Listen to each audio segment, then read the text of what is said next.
Today we will learn 4 P's of marketing at a Starbucks. Now let's start with the first P of the marketing strategies of Starbucks. The product is the value offered by a brand to its customer.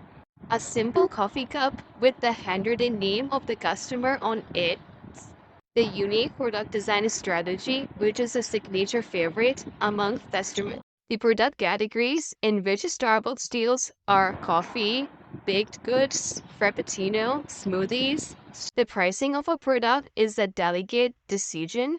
Starbucks sells its products at high prices to its target audience. The place and distribution strategy plays a wider role in the success of any business. However, they also have the following chains of the distribution for their products: coffee houses, retailers, mobile applications. Starbucks promotes its products through the advertising, social media, sales promotion, word of mouth marketing. Thanks for watching.